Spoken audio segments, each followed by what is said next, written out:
Good afternoon, everyone. My name is Joseph Kun, and today I'm excited to share with you a comprehensive solution to one Hong Kong's most pressed urban challenge, the deteriorating condition of our aging buildings. As we stand at a critical juncture, juncture in Hong Kong's urban development, we face an unprecedented crisis with over 4,000 buildings already existing 50 years of age, and this number expecting to reach 28,000 by 2046. We cannot afford to continue with fragmented, reactive approaches.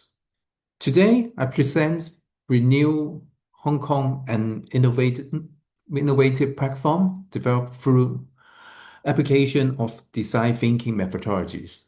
This solution doesn't just address individual building renovations, it transforms the entire ecosystem of building renew, renewal in Hong Kong. Through my research combined desk research and field investigation, I've identified the root cause of our building crisis, uh, deterioration crisis, and develop a comprehensive user-centered solution that address financial, administrative, and community engagement barriers simultaneously.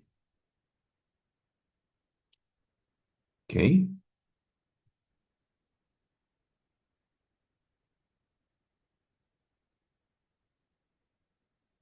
Let me outline our journey today through the design thinking process. Uh, we are we are being by understanding the scale of an impact of Hong Kong building deterioration challenge, examining both statistical uh, evidence and human story from affected communities. We'll then explore my research methodologies with which combine extensive text research and field study in most affected districts. This mixed method approach allows me to triangulate macro level data with grassroots experience, provide a holistic understanding of the problems. Next, um, next, I'll present key findings, the rifle systematic barriers preventing effective building renovation, followed by theoretical frameworks of Warders' diffusion of innovation theories, which explains why current renovation approach have limited adoption. Using the five whys techniques, we dig into the root cause and reframe the problem from individual building renovation to systematic and enablement.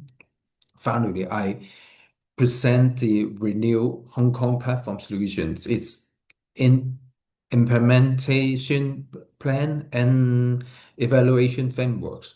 Using this presentation, follow the five phases of design thinking, emphasize, define, ideate, prototype, and test. Demonstration how this method can transform complex urban challenge into actionable solutions. Then the following, the scale of the challenge, deteriorating building in Hong Kong. I'll give you an overview. The scale of Hong Kong building deterioration crisis is trigger and demand in immediate attentions. Currently, over 4,000 buildings have exceeded the 50-year marks with number of projects to number of with this number projected to reach 28,000 by 2046. This represents near 30 of all building in Hong Kong, 30% of all building in Hong Kong, creating unprecedented infrastructure challenge. The human cost is equal alarming. Is in 2022 alone, we record 1,150 hazard incidents related to these buildings, with 60% directly linked to delay of maintenance. These aren't just statistics; they are representing real safety risks in Hong Kong. Residents who live in fears of concrete spalling, structural failures, and fire hazard. The financial burden is crushing for buildings owner. Average renovation costs reach 1.2 million per building, while government subsidies only covers 30 to 50% of these expenses. These lift owners facing substantial out of pocket costs they often cannot afford, particularly in older, lower income districts like the oldest districts in Hong Kong. The geographic concentration of this crisis particularly concentrates in Kowloon City, Yau Chim Mong, and Sham Shui Po. The ratio is shown in my presentations. This district already facing socio-economic challenge, not confront a building infrastructure crisis that threaten community stabilities and safety.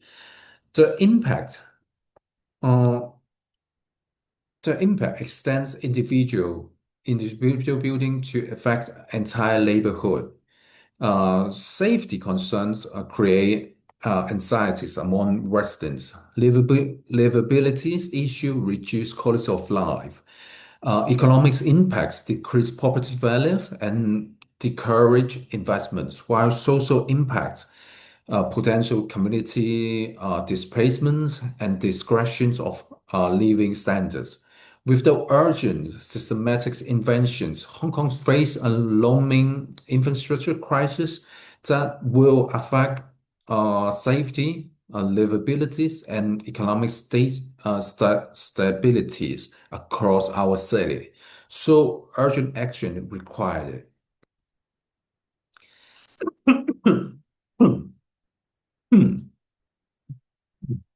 My apologies. To understand this complex challenge, I employ a mixed method research approach grounded and emphasized stage of design thinking. This method was essential for unveiling the multi-phasing nature of Hong Kong building deterioration crisis through stakeholders emphasis and data triangulations. My tax research composed involved analyzing over 50 credible secondary sources, include government publication from the building department, peer review, peer reviews, and comprehensive data set from the urban renewable authorities. This provide the statistical and policy foundation necessary for macro level understandings of this crisis. The field research components was equally crucial. I conduct 2 weeks envelope observation in most affected districts, current cities, and Mong Kok. During this period, I document the visual evidence of deteriorations, observe daily life impacts on residents, and capture the life experience of the most affected by this crisis. Additionally, I conduct semi-structured interview with six key holders, three residents living in the deteriorated buildings, two buildings owners struggle with renovation decisions, and this these interviews provided invaluable insight that statistics alone could never capture. The power, the power of this mixed method approach lies in triangulations aligning macro level data with experience to achieve a holistic understanding. These methods enable me to identify systematic barriers that prevent effective renovation, understand the human impacts of policy gap, and develop solutions that address real user needs rather than assume the problems. This research approach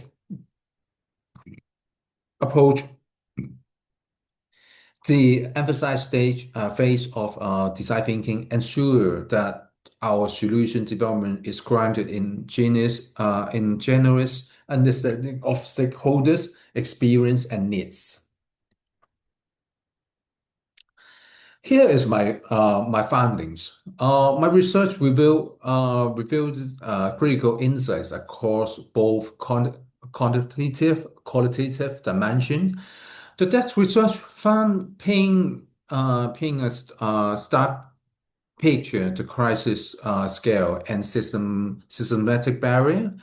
Beyond the 4,000 current aged building, we are facing a tsunami of deterioration with 30% of these buildings reaching critical age by 2046. The 1,150 hazard incidents in 2022 represents a 50% increase from the previous years, indicating deterioration.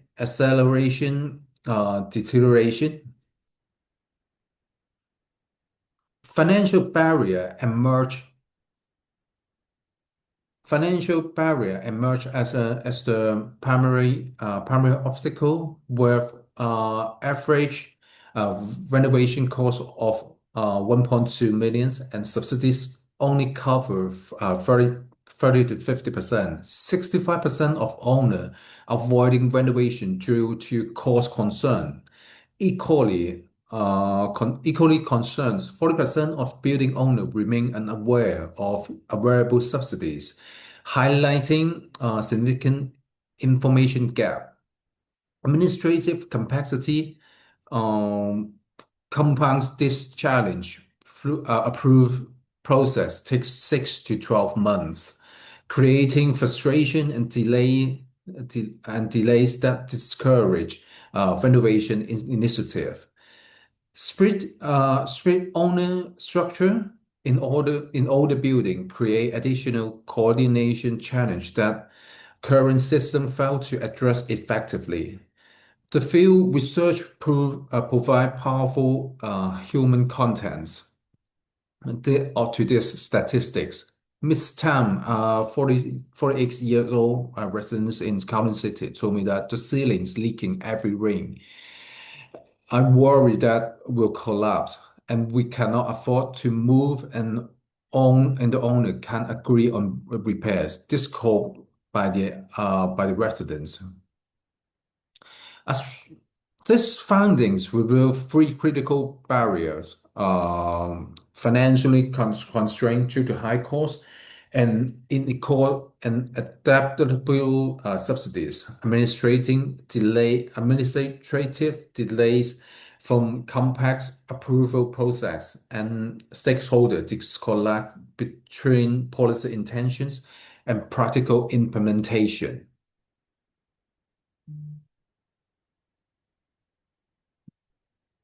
Okay. To understanding my why building renovation innovation have such slow adoption rate in Hong Kong, I applied Rogers' diffusion innovation theory from 2000 to 2003. This framework analysis five key attributes that determine innovation adoption rate, providing crucial insight for solution design. Related advantage of this, the first attribute is current low for building valuation. Owner perceive limits benefit due to high upfront cost and delay outcome. When renovation costs 1.2 mil but property value increase are uncertain, the relative advantage become questionable, particularly in older districts where market appreciation is limited. Competitively, the second attribute is also problematic. Complex subsidy applications require technical document crash with no technical legitimacy common among elderly buildings owners. The mismatch between systems requires and users' capabilities create a significant adoption barrier. Thirdly, its extreme high in Hong Kong current system. Multi-step approval process involve multiple cabinet department, fragmented ownership structure, requiring anonymous consents and technical requirements that most owner cannot understand or contribute to perceived complexity that deter engagement. The fourth attribute is virtually not existent. Current systems offers no phase, no commitment pilot program that would allow owners to experiment with renovation process. The all or nothing approach increase persisting risks and reduce willingness to engage. Finally, observability is limited because successful renovation are rarely visible or celebrated. With the visible success story and peer influence, potential adopter lack of the social proof necessary to overcome the hesitation. This analysis reveal uh, why current approach failed and provides clear direction for solution design. We must enhance our relative advantage through better financial incentive, improve compatibility by simplified procedures, reducing complexity through one-stop platform, increase trainabilities with pilot program, and amplify observabilities through community network and successful showcase. Okay, next, defining the roof problems using the five why techniques developed. I conduct a systematic root cause analysis that move us from symptoms identification to core problem understanding. This represents the defined phase of design thinking. Think where we reframe the challenge based on deeper insight. Starting to why a building deteriorated. The answer is lack of maintenance and timely repair. But why there is a lack of maintenance? Because owner can't afford or seeing little value on this investment. Digging deeper, why can't they afford it? High costs and no proper returns in older areas make renovation financially unattractive. Continue the analysis where why are costs so high? Especially labor and materials are required with limited financial aid available. Finally, why is financial aid limited? Subsidies are inattainable and difficult to access due to complex procedures that discourage applications and approval. This systematic analysis revealed that the surface of problems of building deterioration actually stem from systematic barrier in financial and administrations. The root cause isn't technical inabilities to renovate buildings, but rather systematic failure in making renovation accessible and attractive to building owners. The insights lead to fundamental reform of our from our challenge. The original problem statements how may we renovate the vast number of deteriorating buildings in Hong Kong. This firm focus on individual buildings renovate as solutions.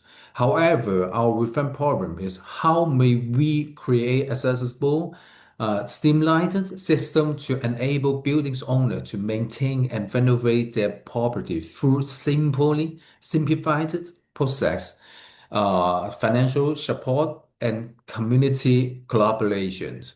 This reframing shift our focus from individual building renovations to uh, to to systematic barrier and enabler. Instead of asking how to renovate more building, we are now asking how to create conditions to make renovation attractive, accessible, achievable for buildings owners.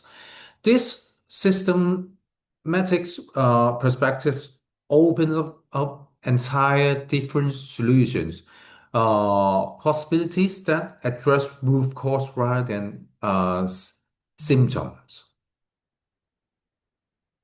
Okay. Based on our root cause analysis and theoretical frameworks, I developed a Renew Hong Kong platform, a comprehensive building renewable platform that represent the IDA phase of design thinking. And here is my most important components. And then we are moving on into prototype phase of design thinking. Um,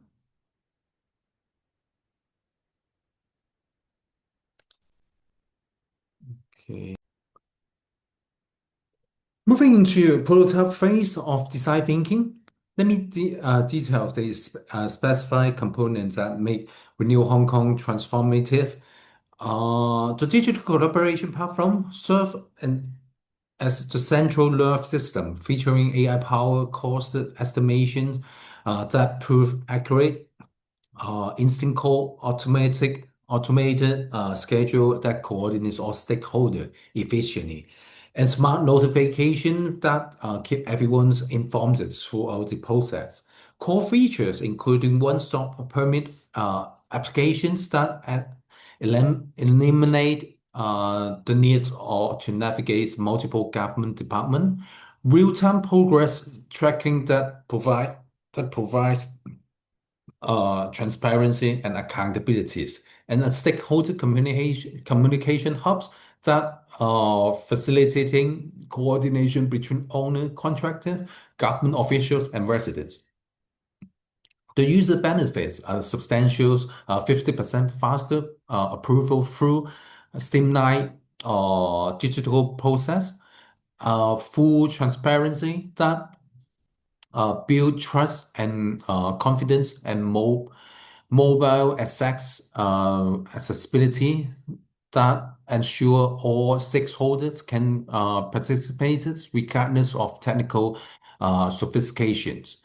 The innovative financial solutions components address the critical cost barriers through multiple mechanisms.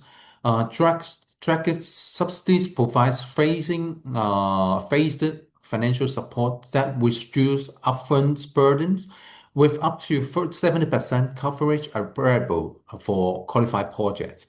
Community investment pool enable neighborhood-wide improvement through sharing funds, create connective savings, and economics of scale. Performance incentive reward energy efficiency and safety improvement with bonus payments, create positive reinforcements for quality outcome. The financial impact significance. Um, Current average cost of 1.2 mils can be reduced to 840,000 through the platform, representing a 30% cost reductions. Additional benefits include flexible payments terms, no interest loan, tax incentive for early adopters, and property value increase guarantee that reduce financial risks for owners. The community's network components creates the social infrastructures, um, so, social, social infrastructure necessary for sustainable change. Peers learning programs facilitate fac- facilitate success story showcase and owner experience sharing, while best practice workshops and mentor matching programs build communities capacities. Neighborhoods coordination enabled district renovation planning, bulk purchase powers, contractor resource, and coordinated timelines to maximize efficiency and minimize disruptions. Okay, next part, the implementation, implement, implementation plans.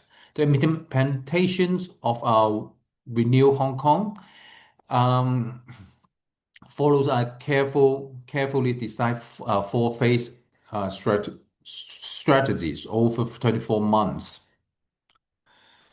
Um, okay. Phase one, the foundation phase spent month of the first 6 months and focus platform developments and stakeholder engagements. Core digital infrastructure will be built with user center design principles, ensure accessibility and ease of use. Simultaneously, we establish government partnerships and regulation frameworks necessary for the platform operations. Three pilot buildings in current cities will be selected based on owner willingness, technical feasibilities, and community impact potentials. The second stage, the pilot testing phase, cover the 7 to 12 months. Involves executing complete renovation for our three pilot buildings. This phase provides crucial validation of our approach while generating real-world data on cost timelines and user certifications, continuous user feedback collection with drive platform improvement while comprehensive cost benefit analysis and analyze will validate our financial projections. Phase three, the district expansion phase, spans the 12 months to 18 months and scale operation to 50 building across three districts. This phase tests our capacity for large-scale operation while implementing community network and peer learning programs. Process automations based on pilot learnings will improve efficiency and user experience. Finally, the phase four, the city widening scale phase, extend cover to all 18 Hong Kong districts. This phase involves policy integrations with government adoptions and development of sustaining operation model that ensure long-term viabilities. Successful metrics include success metrics include 500 buildings renovated by year two, 30% average cost reductions, 50%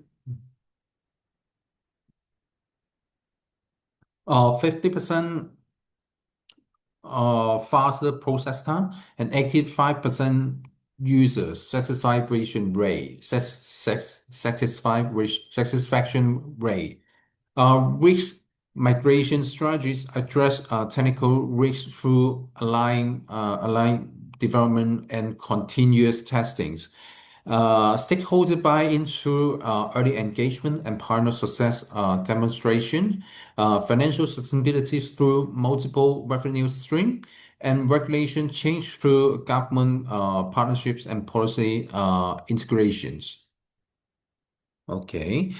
The next part, the testing phase of design thinking require comprehensive evaluation, which I decide to use a balanced scorecard method uh, to ensure holistic measurements across four critical perspectives. This approach ensures we measure not just financial outcomes, but customer satisfaction, internal process efficiency, and organizational learning. Okay. The next few parts. Okay.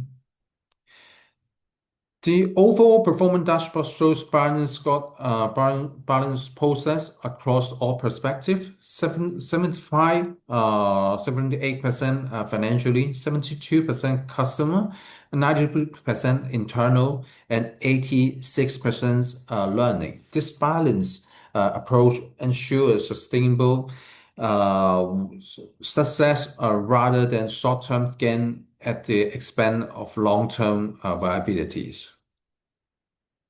Okay. Having come to our conclusions, we conclude this presentations. I want to emphasize three key takeaways that demonstrate the power of design thinking in addressing complex urban challenge. First, design thinking success, the systematic application of design thinking methodologies reveal root cause that service level analysis missed and enable comprehensive solution design that address the systematic barrier rather than the symptom. This approach transforms our understanding from individual buildings renovation to ecosystem and abilities. Second, systematic solution Renew Hong Kong platform address financial, administrative, and community barrier holistically rather than treating them as separate problems. This integrated approach creates synergies that amplifies impacts while reduce overall complexities for users. Third, measurable impacts. The balanced scorecard evaluation frameworks ensure comprehensive assessment and continuous improvement across all dimensions of successful, not just financial metrics. Thank you for your attention. Um, Thank you. This is the end of my presentations.